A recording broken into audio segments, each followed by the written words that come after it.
지 반장님이 닦았어?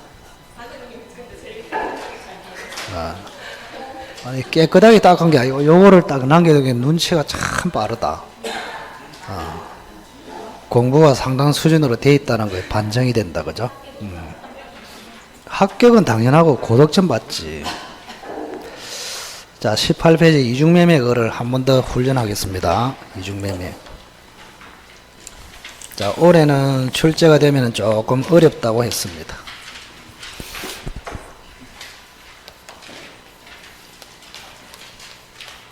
한번 설명은 듣고 천천히 조용할 때 한번 읽어보시기 바랍니다. 정확하게.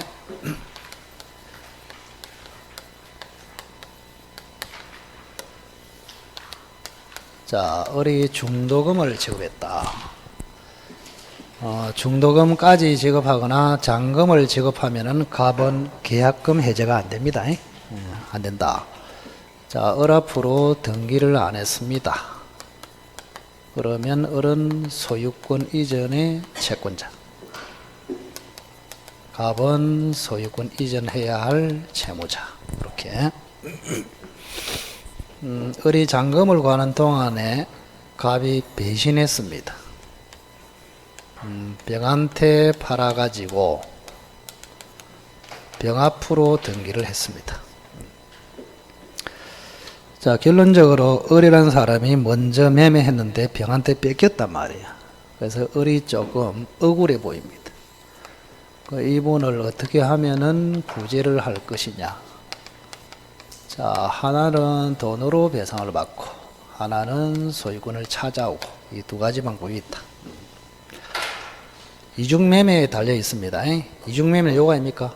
한 번 매매했는데 이중으로 매매했다. 자, 우선은 이중매매는 아무 소리 없으면 유효입니다. 그래서 병이라는 사람이 소유자로 확정이 됩니다. 이렇게. 자, 이런 경우에 을은 어떤 조치를 취할 수 있을까? 이런 이야기입니다. 자, 우선은 병이 소유자로 확정되면은 갑은 소유권 이전을 못하게 됩니다. 을에게 불능이 돼버려요. 자, 갑에게는 당연히 귀책 사유가 있습니다. 자, 여기는 후발적 불능이거든요. 맞죠? 자, 후발적 불능에서 채무자에게 귀책 사유가 있다. 채무 불이행 문제 들어보셨죠? 자, 그러면 을은 갑에게 채무 불이행 책임을 물을 수 있습니다. 맞죠? 자, 채무 불이행 책임은 숨도 쉬지 말고 두 개가 딱 나와야 돼. 해제 플러스 손해배상 청구. 갑에게 지금 합니다. 갑에게 손해배상을 청구한다. 이렇게. 그 다음 두 번째. 을이 우연히 점유를 하고 있었단 말이야. 그러면 손해배상 청구를 받기 위해서 요 갑의 토지를, 즉 또는 뭐 병의 토지를 유치할 수 있겠느냐, 이런 이야기입니다. 유치고는 안 됩니다. 자, 을은 점유는 하고 있는데 소유자는 병이야. 그럼 병이 을한테 토지 내라 이래 했을 때 을은 갑으로부터 손해배상 받을 때까지 유치를 하고 싶다. 유치하겠다. 병리한테 못 주겠다. 유치권 주장을 할 수 있을까? 안 된다고. 왜? 자, 결련성이 들어가는 건 네 가지가 뭐라 했습니까? 또 한번 해보자. 비용 상환 청구, 공사대금 청구, 물건 하자로 인한 손해배상 청구, 동물 침해. 그럼 여기는 손해배상 청구거든요. 그럼 손해배상 청구는 토지의 하자 때문에 생긴 게 아니잖아요. 맞죠? 토지 때문에 생긴 것이 아니고 갑의 배신 때문에 생긴 것입니다. 그래서 손해배상 청구라도 결련성이 있다 없다? 없습니다. 그래서 유치권은 안 된다. 세 번째, 채권자 취소가 되겠느냐? 채권자 취소. 뭐 결론은 이것도 안 됩니다. 채권자 취소. 그럼 무슨 말이냐? 자, 을에게는 소유권 이전 채권이 있었는데 갑이 병한테 팔아서 넘김으로써 을의 채권을 침해했습니다. 침해. 그래서 을의 채권을 침해한 요 이중매매를 사해행위라고 한다. 뭐라고? 사행. 그러면 사해행위로서 그죠? 을에게 채권을 침해했다면 침해된 을이 사해행위 이중매매를 취소할 수 있겠느냐? 이거를 채권자 취소라 합니다. 채권자 취소. 여러분이 그냥 알고 있는 취소하고 전혀 달라요. 착오로 취소한다, 사기로 취소한다, 강박으로 취소한다. 들어보셨죠? 그 취소하고 요 취소하고 차이가 뭐예요? 앞에 세 가지 취소는 내 의사표시를 취소합니다. 내 의사표시. 근데 여기는 내 의사표시를 취소합니까? 남의 의사표시를 취소합니까? 남의. 그죠? 이게 굉장히 특이한 제도라고. 자, 채권자 취소가 되려 하면은 을의 사해행위로 침해된 채권이 금전채권이어야 합니다. 뭐라 했습니까? 금전채권. 그럼 을이 매매를 함으로써 을의 채권이 침해됐잖아요. 그 채권은 금전채권이다. 소유권 이전 채권이다. 그래서 안 된다. 이런 뜻입니다. 그럼 여러분의 생각은 그럼 손해배상 청구도 할 수 있다 그랬잖아요. 손해배상 청구는 금전채권이 아닙니까? 손해배상 채권이 침해된 게 아니잖아요. 손해배상 채권은 사해행위 함으로써 뒤에 생긴 거란 말이야. 이 사해행위로 침해된 것은 소유권 이전 채권이야. 맞죠? 그래서 소유권 이전 채권이 침해됐다. 손해배상 채권은 이거의 결과로 나타난 것이고 그 뒤에 나타난 것이고 사전에 침해된 채권은 뭐였다고? 소유권 이전 채권. 그래서 소유권 이전 채권은 금전 채권이 아니므로 채권자 취소가 안 된다. 자, 전에도 이야기했지만 항상 제 설명을 들어보고 소화가 되면은 그렇게 이해하면 되고 안 되면 그냥 뭐 해라고? 외워라. 이렇게 됩니다. 항상. 왜? 채권자 취소는 두 군데밖에 안 나와요. 이중매매하고 통정의 표시. 여기는 안 되고 통정의 표시는 되고 이렇게 외워도 상관없어. 안 됩니다. 어쨌든 간에. 자, 그 다음. 자, 요 이중매매가 반사회적 무효로 갈 수도 있습니다. 이렇게 반사회적 무효. 어떤 경우에 반사회적 무효로 가나요? 병이 요 매매에 뭐 했을 때? 적극 가담을 했을 때. 예. 그래서 아까 적극 가담하에 이중매매는 반사회적 무효다. 들어보셨죠? 정의에 반한다. 거기 들어갔잖아요. 그죠? 그러면 이게 반사회적 무효가 되면은 병의 등기는 말소 대상입니다. 그래서 소유자가 아니에요. 그럼 소유자가 누구예요? 갑이 소유자가 됩니다. 이렇게. 자, 그러면 적극 가담을 해서 반사회적 무효가 되면 이 병의 등기는 말소 대상입니다. 그 말소를 어떻게 청구하느냐? 여러 수 골백 번 출제가 됐다. 자, 항상 이야기했지만 여기 보면 아닙니다. 말소 청구는 진정한 소유자가 합니다. 자, 을은 말소 청구를 할 수 없다. 왜냐하면 채권자에 불과하므로. 자, 갑은 소유자 맞죠? 갑은 소유자로서 원래는 말소 청구를 할 수 있습니다. 말소 청구 대신에 또 진정명의 회복 이전 등기를 청구할 수 있어요. 그런데 여기는 안 돼. 을도 안 되고 갑도 안 돼. 말소 청구가. 왜 갑은 소유자인데도 안 될까요? 그렇지. 이제 이리 나와야지. 좀 제발 하고 숨 좀 쉬지 마라. 그래서 103조가 나오면 그냥 무조건 뭐라고? 746조 옆에 그냥 붙여놔, 써놔. 예. 그래서 103조 무효가 되면 746조가 적용되므로 갑은 불법 원인으로 등기를 거부했단 말이야. 그럼 찾아갈 수 있다, 없다? 없다. 그래서 말소 청구를 못 합니다. 자, 할 수 있는 거 오로지 뭐다? 을이 갑을 대위해서 말소를 청구한다. 요 방식밖에 없습니다. 그럼 을이 갑을 대위해서 말소를 청구하면은 등기가 갑으로 복귀되고 복귀되면은 을이 매매를 근거로 이전 등기를 청구해서 소유권을 찾아옵니다. 됐나요? 결론은 쉽잖아. 을은 말소 청구할 수 없다. 갑도 할 수 없다. 을이 갑을 대위해서 말소를 청구해야 된다. 이렇게. 그래 해놓고 또 하나 문제 내는 게 있다. 뻔해. 말소되기 전에 정한테 팔아묻다. 이렇게 나와. 또 여러분을 쏘기 위해서 정은 선인데 이렇게 나와. 그럼 선의의 정은 소유권을 취득합니까? 이렇게 묻겠죠? 할까요? 네, 못합니다. 왜요? 우선은 반사회적 무효는 절대적 무효죠. 절대적 무효이므로 이 갑과 을 사이의 매매를 기준으로 보면은 갑과 병은 당사자, 이 사람은 제3자란 말이에요. 그럼 절대적 무효는 제3자가 보호된다, 안 된다? 안 돼요. 그래서 무조건 이 사람은 소유권 취득이 안 됩니다. 이렇게. 그러면 말소, 회복, 을이 갑한테 이전 등기를 청구해서 찾아온다. 이렇게. 자, 딱 하나 남았네. 자, 이거 보세요. 자, 갑의 귀책 사유로 을에게 소유권 이전이 불가능하니까 을은 갑에게 뭐를 청구할 수 있다? 손해배상을 청구할 수 있다. 그럼 손해배상 청구는 침해된 채권자가 침해한 채무자에게 손해배상을 청구합니다. 그래서 을이 갑에게 손해배상 청구, 그거는 당연하다, 그 말입니다. 자, 문제는 을이 제3자 병한테도 손해배상을 청구할 수 있느냐, 이게 제일 중요하다고 했습니다. 기출특강할 때 강조를 했는데, 자, 채권자가 채무자 갑에게 손해배상 청구하는 것은 당연합니다. 제3자한테도 손해배상을 청구할 수 있을까? 이런 이야기입니다. 결론은 뭐라 했습니까? 할 수 있다, 없다? 할 수 있다, 없다? 있다. 결론은 할 수 있어요. 근데 할 수 있는 차이가 있습니다. 자, 채무자에게 할 때는 고의 과실만 있어도 됩니다. 뭐라고? 고의 과실. 근데 제3자에게 손해배상 청구할 때는 반드시 뭐가? 고의가 있어야 된다고. 차이. 그럼 고의가 있다고 할 정도면 적극 가담이 돼야 된다고. 오케이? 예.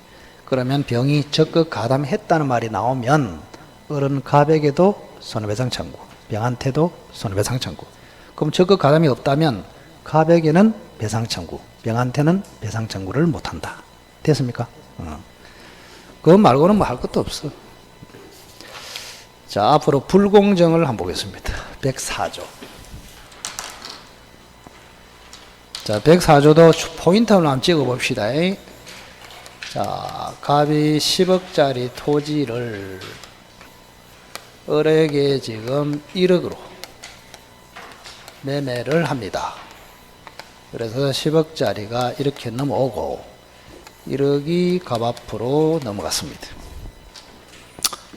그런데 갑이 좀 억울해 보이잖아요. 10억짜리인데 1억으로 팔았단 말이에요.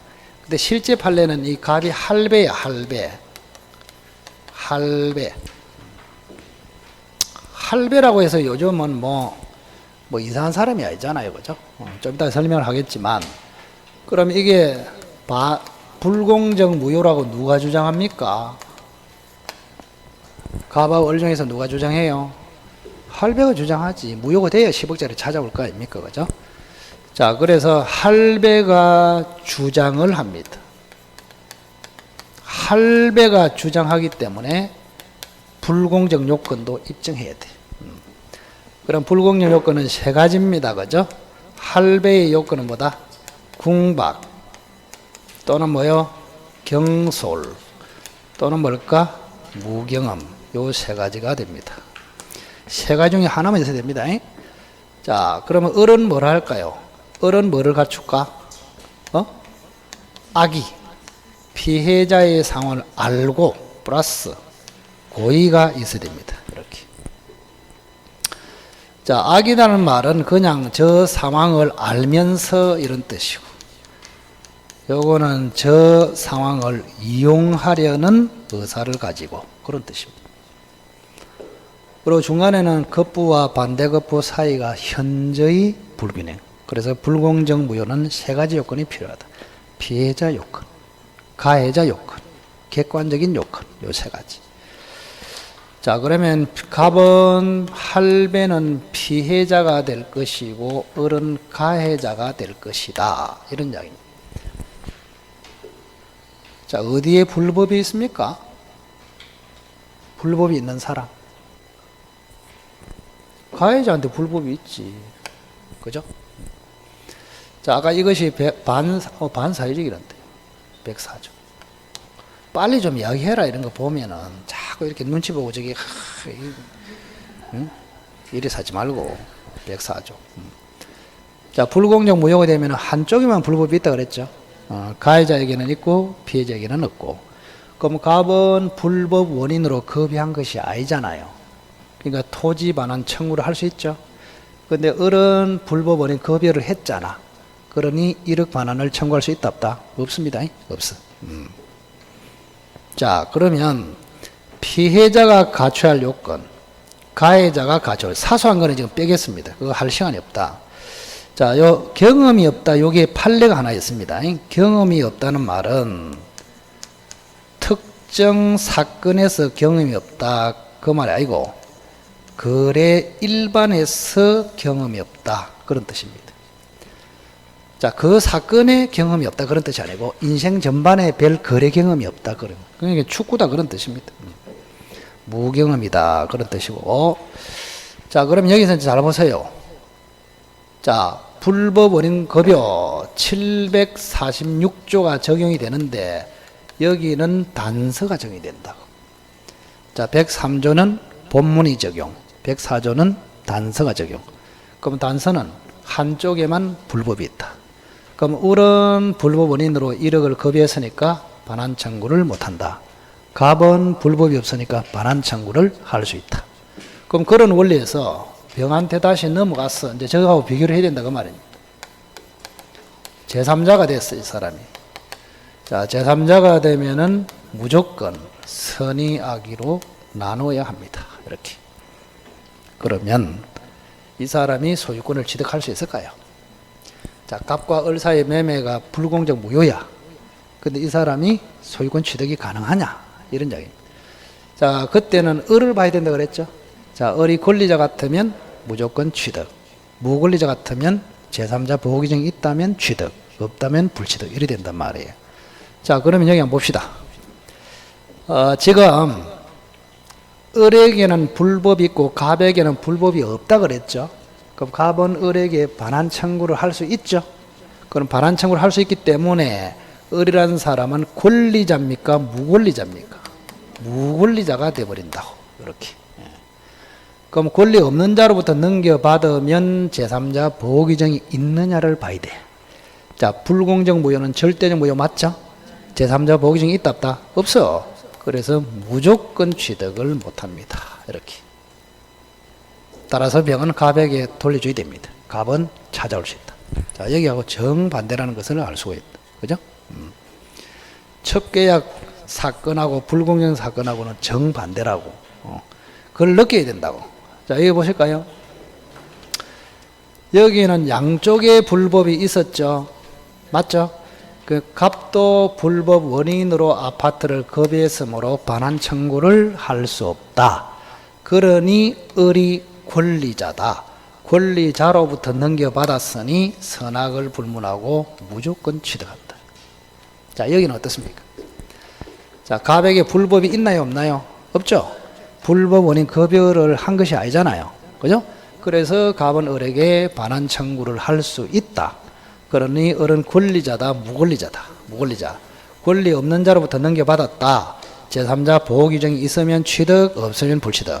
절대적 무효는 제3자 보호 규정이 있다 없다? 없어. 그래서 무조건 불취득. 이렇게 됩니다. 여기하고 정반대의 결과를 가져온다. 그런 이야기입니다. 자, 그 다음에 불공정에 적용이 안 되는 게 있어요. 적용이 안 되는 거. 자, 104조의 적용을 받지 않은 거 두 개를 꼭 기억해야 됩니다. 하나는 경매에 적용이 안 돼. 하나는 뭐요? 정여에 적용이 안 됩니다.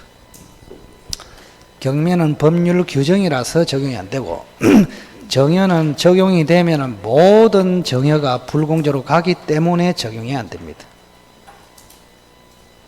자, 적용 안 되는 뭐라고? 경매. 하나는 정여. 정여하고 같은 말이 뭐예요? 정여하고 같은 말. 무상행위, 기부행위, 헌납행위. 거의 같은 말이다. 이렇게. 여기에는 104조가 적용이 안 됩니다. 자, 그 다음 법률행위 해석을 보겠습니다. 해석.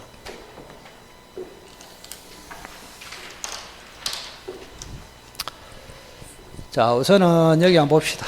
갑이라는 사람이 토지를 을에게 정여를 했습니다. 정여. 근데 갑의 머리를 분석을 해보니까 정여할 의사가 없어요. 그런데 표시는 있습니다. 정여할 생각은 없는데 계약서에 써버렸다 그런 뜻입니다. 자, A라는 의사를 가졌는데 B라고 표시를 해버렸다. 자, 그러면 여기 한번 봅시다. 그럼 의사하고 표시하고 불일치하는 거 아닙니까? 만약에 일치를 하면 해석할 필요가 없단 말이에요. 불일치할 때는 의사대로 효력을 주느냐, 표시된 대로 효력을 주느냐, 해석을 해줘야 됩니다. 자, 의사대로 효력을 주는 것을 뭐라고 한다고? 자연적 해석이라 합니다. 표시된 대로는 규범적 해석이라고 합니다. 그러면 자연적 해석을 해버리면 의사가 없잖아요. 그러면 의사가 없는 식으로 정의를 해석해야 되기 때문에 정의는 무효가 됩니다. 무효가 되면은 어른 권리를 취득합니까? 못합니까? 못해요. 그럼 이때는 누구를 보호합니까? 갑을 보호하죠. 갑을 뭐랍니까? 표의자를 보호하는 것이 자연적 해석이다. 이렇게 됩니다. 근데 규범적 해석을 해버리면 계약서대로 해석하라고 말합니다. 그죠? 계약서에는 정의하겠다고 돼 있어. 그럼 표시대로 하면은 정의가 유효가 돼. 그러면 을이 권리를 취득해. 그러면 을이라는 사람은 누구랍니까? 상대방이랍니다. 상대방을 보호하게 된다. 이렇게 논리적으로. 자, 그런데 자연적 해석은 주로 상대방이 없는 경우에 적용되고 규범적 해석은 상대방이 있는 경우에 적용됩니다. 자, 지금 여기는 상대방이 있습니까? 없습니까? 있지. 상대방이 있기 때문에 이때는 규범적 해석을 해서 을이 최종적으로 소유권을 취득하게 된다. 그 말입니다. 그럼 일반 거래에서는 무슨 해석이 제일 많다? 규범적 해석. 그래서 대부분 다 판사는 계약서대로 판결을 내려버린다고. 표시된 대로. 의사와 상관없이. 그런 이야기입니다. 자, 그러면 여기서 이제 독특한 문제가 하나 있죠. 그죠? 우선, 상대방이 있으면 무슨 해석을 해야 된다고 그랬습니까? 규범적 해석을 해야 돼. 그런데 상대방이 있음에도 특이하게 자연적 해석을 해야 하는 경우, 이게 이제 핵심이죠. 여기서. 그죠? 상대방이 있으면 규범적 해석을 해야 되는데 예외적으로 자연적 해석을 해야 되는 경우가 있단 말이에요. 어떤 경우가 있을까? 첫째, 갑은 표의자, 을은 상대방, 두 사람의 의사가 완전히 일치했다. 자, 이거를 우리가 뭐라고 배웠다? 들어봤나요? 오표시 무해의 원칙이라 합니다. 오표시 무해 원칙. 좀 이따 볼 것이고. 그 다음 두 번째. 표의자의 의사를 상대방이 알았다. 표의자의 의사를 상대방이 알 수 있었다. 자, 그러면 자연적 해석을 하는 경우는 총 몇 개입니까? 시험에 나올 만한 게. 4개죠. 첫째는 뭐요? 상대방이 없을 때. 그 다음에 두 번째는 상대방이 있지만은 의사가 일치할 때. 표의자의 의사를 상대방이 알았을 때. 표의자의 의사를 상대방이 알 수 있었을 때. 이런 이야기. 이 세 가지를 꼭 기억해야 됩니다. 세 가지. 자, 상대방이 없을 때는 무슨? 자연적. 있을 때는 규범적. 상대방이 있지만 예외적으로 자연적. 몇 개? 세 가지. 당사자 의사가 일치했을 때. 표의자의 의사를 상대방이 알았을 때. 표의자의 의사를 알 수 있었을 때. 그렇게. 알 수 있었다가 무슨 말입니까? 과실이 있다. 그 말하고 같습니다. 상대방에게 알았다는 말은 상대방이 악이다. 그 말 아닙니까? 조금만 주의를 했으면 알 수 있었는데 과실이 있기 때문에 주의를 안 했기 때문에 몰랐다. 그런 뜻입니다. 자, 이래 해놓고 이제 오표시무의 원칙, 이거 무슨 말인지를 간단하게 보시면 되잖아요. 그죠? 쉬워. 자, 갑이 X토지, Y토지, 이렇게 있습니다. 을하고 매매를 합니다. 자, X토지를 매매하려고 의사를 가졌는데, 계약서에는 깜빡하고 Y토지로 표시했다. 자, 의사와 표시가 일치하나요? 불일치하나요? 불일치한다. 그럼 해석을 해줘야 된다. 그 말입니다.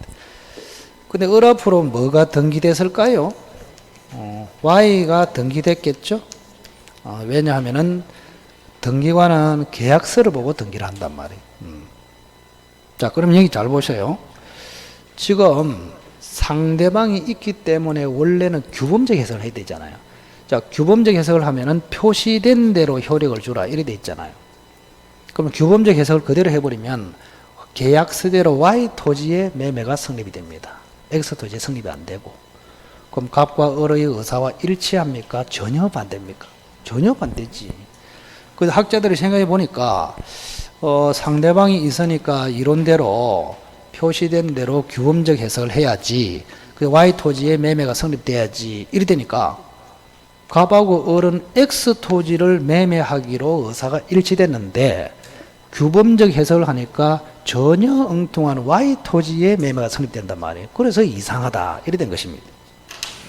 그래서 이 경우에는 차라리 X 토지로 매매 의사가 완전히 일치됐으니까 의사대로 차라리 자연적 해석을 하자. 이래 된 것입니다. 그럼 의사대로 해석을 하니까 X 토지의 매매가 성립하고 Y 토지는 성립되지 않습니다. 이렇게. 그럼 이걸 뭐라 부른다고? 자, 갑과 을은 Y 토지로 잘못 표시해도 갑과 을이 원했던 의사대로 X 토지에 성립되니까 피해가 없다. O 표시해도 피해가 없다. 그래서 뭐라고? O 표시 무해의 원칙. 자, 그래 해놓고 그러면 O 표시 무해의 원칙을 적용시키면 X 토지의 매매가 성립하고 Y 토지는 성립되지 않고 등기는 Y로 되어 있고 이 상황을 처리할 수 있느냐, 이게 지문에 쭉 나온다 이 말이에요. 첫째 질문. 드디어 이제 답을 하겠지. 드디어. 자, X와 Y 토지 중에서 을에게 물권 변동이 일어나는 토지는 첫째 질문. 어느 토지가 소유권이 넘어가느냐 이런 이야기입니다. 없어? 괜찮다. 어느 토지가 을에게 소유권이 넘어가나요? 괜찮아요. 야, 여기는 뭐 참 편하겠다. 내가 안 보니까 얼굴이 편안해. 편안해. 수민이 쪽에는 항상 긴장되는 얼굴이에요. 내가 계속 쳐다보고 있으니까. 앞으로 요쪽으로 방법이 없나, 이거. 일로. 응? 편안합니다, 얼굴이. 편안해. 응? 자, 우선은 둘 다 물권 변동이 일어나지 않죠. 소유권이 넘어가려면 매매도 있고 등기도 해야 됩니다. 자, X토지는 매매는 있지만 등기를 안 했잖아요. 그 넘어간다, 안 넘어간다? 안 넘어가. 자, Y토지는 어떻습니까? 등기는 되는데 매매가 없잖아. 그럼 이거는 매매도 없는데 등기됐습니까? 말소 대상입니다. 그래서 둘 다 물권 변동이 일어나지 않다. 첫째 질문. 그 다음 두 번째. 착오로 취소할 수 있을까요? 무조건 안 됩니다. 자, 오표시 무효의 원칙이 나오면 착오 취소는 된다, 안 된다? 절대 안 됩니다. 왜 그럴까? 자, Y 토지는 매매가 없죠. 매매가 없는데 뭐를 취소하느냐, 그런 뜻. 그래서 Y 토지는 취소 대상 자체가 없어요. 그래서 Y 토지를 취소할 수 있다. 무조건 X. 자, X 토지는 매매가 있잖아요. 취소 대상은 있네요. 근데 왜 착오 취소가 안 될까요? 착오가 없어요, 여기는. 착오는 내 의사와 달리 Y 토지로 잘못 성립돼야 그게 착오예요. 근데 오표시 무효의 원칙이 따르니까 내가 원하는 대로 매매가 성립됐죠? 여기는 차고 있다 없다? 없어요. 그 둘 다 차고 취소는 안 됩니다. 자, 그 다음에 세 번째. 최종적으로 등기는 어떻게 할까? 이런 이야기입니다. 자, 첫째. 자, X 토지는 매매가 성립됐잖아. 따라서 을이 갑에게 X 토지 이전 등기를 청구했어. 등기를 하면은 X 토지를 취득한다. 이렇게. 그럼 Y 토지는 어떻게 될까요? 매매가 없죠? 그러면 이거는 원의무효의 등기죠? 말소, 갑으로 회복. 이렇게 된다고. 자, X 토지는 뭐라고? 을이 갑에게 X 토지 이전 등기를 청구했어. 이전 등기 함으로써 소유권 취득. Y 토지는 말소, 갑으로 회복. 이렇게 됩니다. 자, 하나 더 해볼까? 자, Y 토지가 말소되기 전에 병한테 넘어가 버렸습니다. Y 토지. 제3자가 또 등장했네요. 이거 하면 완전히 다는 것입니다. 제3자. 또 여러분이 소악가 싶어서 선의 악의로 이렇게 넣는다. 자, Y는 소유권을 취득할까요? 이렇게 물어요. 취득합니까? 항상 이야기했지만은 이 사람이 소유권을 취득하느냐는 을에 달려 있다고. 을이 권리자 같으면 무조건 취득. 입이 아파 죽겠다. 다시 한번. 을이 권리자 같으면 무조건 취득. 무권리자 같으면 제3자 보호규정이 있으면 취득, 없으면 불취득 이래 된다고. 그럼 을은 권리자입니까? 무권리자입니까? 무권리자. 그럼 제3자 보호규정이 있냐 없냐 그것만 봐야 되겠죠? 제3자 보호규정이 있을까요? 없어. 왜 없어? 그냥 잘 모르면 없어. 자, 미리 물어봅니다. 제3자 보호가 되는 경우는 1.1%도 안 돼. 제3자는 보호가 안 되는 게 99%야. 자, 제3자가 보호되는 거 여러분은 기억나는 거 뭐 있습니까? 선의의 제3자가 보호되는 거 뭐? 비진의 표시, 통정의 표시, 차고 사기 강박. 선악을 불문하고 보호되는 거 두 가지 뭐? 명의신탁하고 해제. 그거밖에 없다니까. 나머지는 제3자가 보호가 된다 안 된다? 안 돼. 그 잘 모르면 보호가 된다 안 된다? 안 돼. 그래서 이 사람은 무조건 취득이 안 됩니다. 이렇게. 그래서 말소, Y 토지는 복귀. 이렇게 되는 것이. 뭐 할 것도 없는데 자꾸 있는 것처럼 눈을 부라니까 그게 참 부담스럽다. 자, 21페이지 한번 보세요. 자, 맨 위에 좌측에 오표시 무효 원칙 그 그림으로 있죠. 그거 한번 읽어봐서 이해를 좀 하시고. 왼쪽에 뭐 고래고기 상해고기는 원래 오표시 무효 원칙이 독일에서 나왔어요. 독일에서. 독일 사건입니다. 독일 사건. 그거는 중요하지 않고 오른쪽이 우리나라의 90년대 오표시 무효의 판례입니다. 오른쪽. 그거 참고로 읽어보시면 되고. 자, 21페이지 3번의 관련 판례. 자, 규범적 해석입니다. 최대한 노력하겠습니다. 이거는 법적 의무를 부담한다 할 필요 없다? 할 필요 없다. 최대한 노력하겠습니다. 이거는 법적인 의미가 없단 말이야. 그래서 땀 좀 흘리겠다 이 말이지 내가 의무를 부담하겠다 그런 뜻이 아니다. 옆에 써놔라. 땀만 좀 흘리겠다 이렇게 써놔라. 자, 총완결은 법적인 의미가 있습니다. 예를 들어서 여기 한번 보세요. 이런 겁니다. 자, 갑이라는 사람이 을에게 1,000,000원 대여했습니다. 을이요 900만원 갚았습니다. 얼마 남았습니까? 100만원 남았죠. 근데 을이 애원을 합니다. 갑은 내가 돈이 없다. 돈이 없어. 100만원 좀 포기하면 안 되겠나? 이래 갑이 안 되는데 뒤에라도 줘야 되는데 그러면 을이 하는 말이 일단 내가 필요하니까 총완결 요렇게 문서를 하나 써주라 이랬단 말이에요. 그럼 갑이 을에게 총완결 써가지고 사인하고 도장 찍어서 을에게 딱 줬어요. 재판이 딱 붙었습니다. 두 사람 사이에. 을이 100만원 더 줘야 되냐 안 줘도 되느냐 재판부터 어떻게 됐을까요? 안 줘도 되는 걸로 나왔습니다. 그래서 총완결은 법적 의미가 있다. 그럼 총완결의 뜻이 뭐예요? 실제로 값은 900만 원 받았지만은 1000만 원 다 받은 것이다. 이게 총관계율 아닙니까? 그래서 값이 총관계라는 문서를 써주면은 어른 더 이상 100만 원 변제할 필요가 없다. 이런 판례입니다. 자, 그 다음에 디귿에 보시면 모든 권리금을 인정함 줄 것이고, 그것도 시험에 아주 잘 놉니다. 모든 권리금을 인정함. 자, 여기 보세요.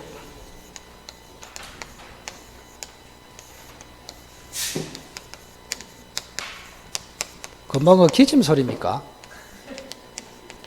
뭔 소리예요? 훌륭하네. 기침 소리, 이렇게.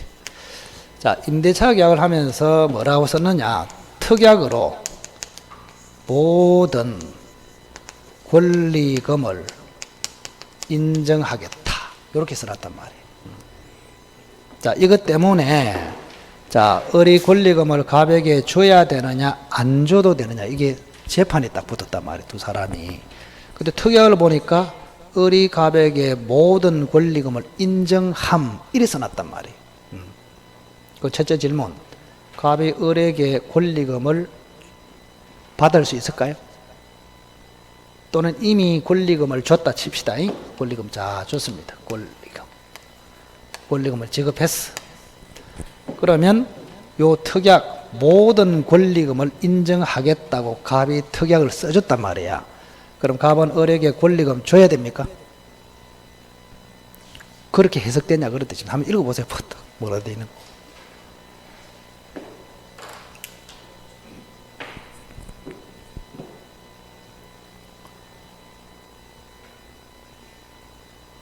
자, 앞으로 우리 판례는 어떻게 해석했느냐.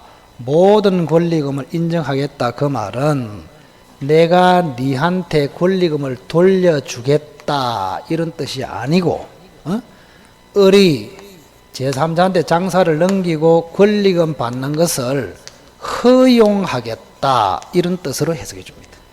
오케이? 그래서 임대인이 모든 권리금을 인정함 이렇게 계약서에 쓰더라도 지가 권리금 내줘야 한다, 안 내줘도 된다, 안 해줘도 돼. 을이 이제 바닥 권리금 주로 이야기합니다. 을이 제3자로부터 권리금 받는 것을 허용해 주겠다, 용인해 주겠다 이런 뜻으로 해석합니다.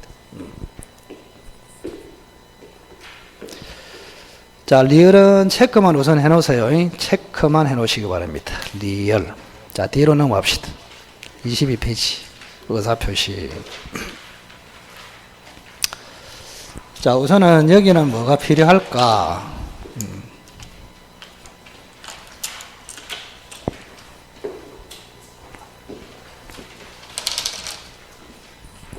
어제 결혼 첫 수업 했죠? 요약서 보니까 뭐 끝내주게 잘 돼 있던데. 근데 우리 결혼 선생님은 그 자료 만드시는 거는 제가 볼 때는 천재입니다. 천재. 자료의 천재야. 자료. 그래서 딱 이렇게 요약서만 봐도 다른 요약서 6권 내가 비교를 해봤거든요. 제일 잘 썼어. 요약서. 체계도 잘 잡고 아주 보기 좋게 했고 그렇게. 예. 민법은 더 잘 됐지. 자, 우선은 여기 잠시 한번 봅시다. 제3자가 있거든요. 의사표시에 들어오면은 제3자가 보호되느냐 이게 제일 중요해요. 자, 예를 든다면 갑하고 을이라는 사람이 어떤 계약을 했어.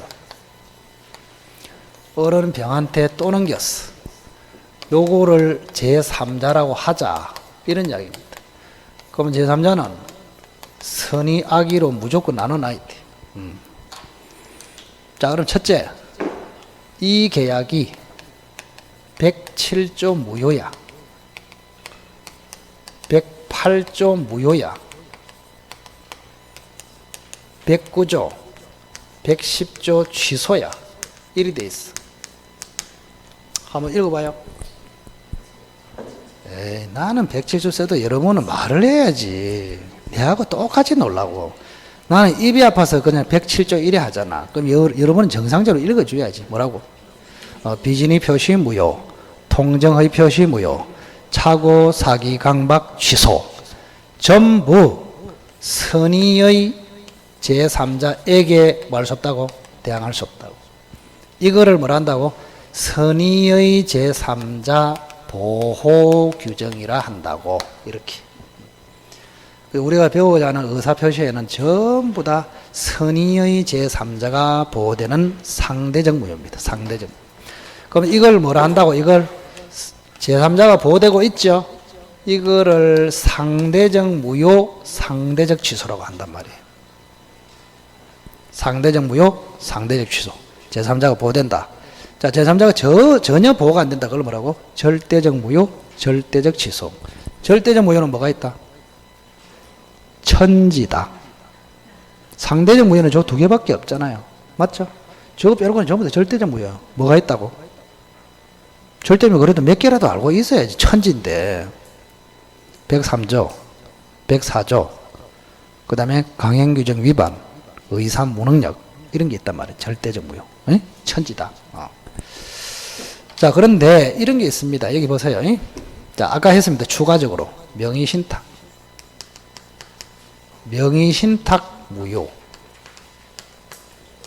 해제로서 무효. 이거는 뭐야? 이거는 선의, 악의 모두에게 대항하지 못한다. 그래서 선악을 불문하고 무조건 보호된다. 이런 이야기입니다. 그래서 상대적 무효 취소는 두 가지가 있다고. 선의의 제3자만 보호되는 상대적 무효. 선악을 불문하고 보호되는 상대적 무효. 이거 빼놓고는 전부 다 뭐라고? 절대적이라고. 절대적. 그거 얼마나 쉽습니까? 절대적이면 제3자가 보호가 안 돼. 상대적이면 보호가 돼. 그럼 상대적은 두 종류가 있어. 선의의 제3자만 보호돼. 그게 몇 개라고? 비진의 표시, 통정의 표시. 또 취소는 착오, 사기, 강박. 그렇게. 나머지는 전부 다 절대적이다. 기억하시고. 쉽다, 쉬워. 요런 논리를 가지고 좀 보셔야 되는데, 거기 보세요. 22페이지. 자, 공통요건의 양보를 2번 보세요. 선의의 제3자에게 대항할 수 없다. 상대적 무효, 상대적 취소. 자, 1번에 제3자의 선의는 뭐 된다? 추정된다. 추정됨으로 지가 입증해야 된다. 지는 안 해도 된다. 자기는 안 해도 된다. 누가 해야 된다? 무효나 취소를 주장하는 자가 제3자의 악의를 입증해야 된다. 그리고 선의이기만 하면 되고 과실 유무는 불문한다. 아주 중요하다. 이거 실수 굉장히 많습니다. 자, 그리고 3번에 제3자의 의미가 뭐냐? 자, 당사자 포괄성계인 뺀, 그죠? 이해관계를 맺은 자. 따라서 기존에 존재하던 자는 제3자가 될 수 없다. 중요한 문제다. 자, 그렇게 보시면 되겠습니다. 자, 그러면 비진의 표시의 원리를 한번 볼까요? 원리. 자, 여기 보세요. 잠시만. 자, 107조를 한번 보겠습니다. 갑이라는 사람이 어떤 물건을 을에게 정여를 한다. 정여. 그래서 넘겼습니다. 넘겼다 말아 등기를 해줬다. 이렇게 생각하십시오. 됐다. 근데 정여할 생각이 없어요. 정여할 의사가 없음에도 정여하겠다고 표시했다. 그죠? 뭐라고 했습니까, 제가? 정여할 의사가 없음에도 정여하겠다고 표시했다. 의사는 A인데 표시는 B다. 이런 이야기. 자, 이걸 중요한 것이 갑이 알고 했다. 이게 핵심입니다. 갑이 알고 했다. 자, 그럼 여기서 이제 여러 가지 개념이 나옵니다. 개념을 잡으세요. 의사와 표시가 일치다, 불일치다? 불일치. 자, 의사와 표시가 불일치하는 것을 알고 했다. 이거를 허위 표시라 합니다. 뭐라고? 허위 표시. 허위 표시. 그러면 허위 표시는 다시 두 가지로 나눠져요. 값만 알았다. 값을 모두가 알고 서로 짰다. 이렇게. 자, 값만 알았다. 비진의 표시. 둘 다 알고 짰다. 통정의 표시. 그 다음 몰랐다. 의사와 표시가 불일치하는 몰랐다. 이거를 우리는 착오라고 합니다. 여기 개념이 다 나온다 이 말이에요. 내 말은. 자, 다시 한번 해볼까? 자, 의사와 표시가 불일치했다. 알고 했다. 허위 표시. 모르고 했다. 착오. 그럼 허위 표시는 값만 알고 했다. 비진의 표시. 값을 둘 다 알고 짜고 했다. 통정의 표시. 개념을 딱 잡아라고 머릿속으로. 그 총칙이 좀 어렵다고 느껴지는 게 개념이 잘 안 잡혀 정확하게. 자, 그래서 여기는 그럼 비진의 표시가 뭐냐? 개념이 딱 서버리잖아요. 의사와 표시가 불일치하고 값만 알고 했다. 그걸 뭐라고? 비진의 표시. 그러면 값은 정열하는 비진의 표시를 했다. 그 말이에요. 이렇게 정열하는 비진의 표시를 했다. 그럼 을은 또 병한테 넘겨버렸다. 자, 병은 당연히 제3자가 됩니다. 제3자는 숨도 쉬지 말고 무조건 선악으로 나눠야 돼. 그럼 이 핵심 구조를 잘 알아야 여러분들이 신속하게 답을 냅니다. 신속하게. 이 학생들이 강의 들을 때 이게 졸리고 잠이 오는 이유가 두 부류가 있거든요. 하나의 부류는 저거 보니까 수준이 강의하는 게 너무 낮아. 아, 답답해. 저거 안 하고 그냥 뛰어넘었으면 좋겠는데 이래서 자는 사람이 있고, 두 번째 전혀 알아듣지 못해가지고 자는 사람이 있습니다. 두 종류가 있어. 두 종류가. 그죠? 그래서 일단은 잠을 잘 때도 제가 평가를 할 수가 있습니다. 아, 저 사람은 저래서 자는구나. 이 사람은 이래서 자는구나. 저 사람은 잠도 안 자고 또 떠 있는 것도 희미하고 눈빛이 보면은 하얗게 돼 있고 이런 것도 있잖아요. 그죠? 동작. 그 여러분이 그 잔다는 말이요. 딱 정확하게 이야기해요. 잔다. 이 말은 요 말하고 똑같습니다. 대뇌가 정지돼 있다. 이 말하고 같은 말이에요. 그래서 가끔 가다가 여름에 보면은 눈 뜨고 자는 사람이 천지입니다. 눈 뜨고 자는 사람. 그 자는 거 맞아요. 가죽이 벌어져 있다고 해서 깬 게 아니에요. 자고 있어. 가죽만 버려놓고. 그래서 자세히 보면은 눈을 떴는데 딱 보면은 대뇌가 정지된 사람은 실질적인 수면 상태에 들어갔다. 보면. 그럼 차이가 뭐냐? 자, 눈을 떴는데 저 사람이 자는다, 안 자는다. 저는 뭘 가지고 판단할까요? 아, 맞다. 까만 자와 흰 자의 비율을 보면 압니다. 까만 자가 많다. 머리가 굉장히 맑다. 대뇌가 깨있다. 그래서 깐난 애기나 고성들, 스님들 있잖아요. 눈동자가 새카맣습니다. 정신이 굉장히 맑아요. 그런데 대부분 보면은 까만 자에서 흰 자로 자꾸 바뀌어갑니다. 아침에는 까만 자가 많았다가 집에 갈 때는 거의 흰 자가 지배하고 있어요. 흰 자가. 그럼 여기 앉아 있으나 마나 똑같다 이 말입니다. 똑같다. 실제로는 수면 상태에 들어간 것입니다. 자, 잘 들으시고 여기 보시고. 자, 그럼 107조로 보면 이렇게 되어 있습니다. 비진의 표시는 표시된 대로 효력이 발생한다. 즉 유효다. 그래, 천천히 들으면 돼. 그러면 이게 정의라는 비진의 표시가 유효이면 을이 뭐가 돼버립니까? 권리자가 돼버립니다. 맞죠? 권리자로부터 넘겨받으면 뭐가 된다? 선악을 불문하고 성계 취득한다. 요렇게. 그런데 예외적으로 비진의 표시가 무효로 갈 수도 있습니다. 무효로 가면 을이 권리자가 된다, 무권리자다? 무권리자. 이렇게 돼버려요. 그럼 무권리자로부터 넘겨받으면 제3자 보호규정으로 처리한다. 뭐가 보호된다? 선의의 제3자. 그래서 선의의 제3자에게 대항하지 못하고 악의의 제3자에게는 대항하고 선의자는 권리를 취득하고 악의자는 취득 못하고 이렇게 됩니다. 자, 그러면 어느 경우에 무효냐 한번 찾아보세요. 비진이 표시가 언제 무효입니까? 조문을 보시니까. 뭐라 써놨다? 갑에게 진위가 없음을 을이 뭐했거나 알았거나 알 수 있었거나 이렇게 되어 있습니다. 자, 알았다는 악이, 알 수 있었다는 과실. 그래서 여기는 악이 또는 과실, 악이 또는 과실이면은 무효. 그럼 거꾸로 하면 유효일 때는 뭐요? 선의 앤드 무과실 이렇게 되겠죠, 그죠? 선의 앤드 무과실. 그래서 주의할 점은 당사자인 을은 과실이 없느냐, 과실이 있느냐까지도 따집니다. 제3자는 과실을 따진다, 안 따진다? 전혀 안 따집니다. 전혀 안 따진다. 자, 그 기억을 정확하게 하시고, 그게 23페이지 위에 그림이다. 위에 그림.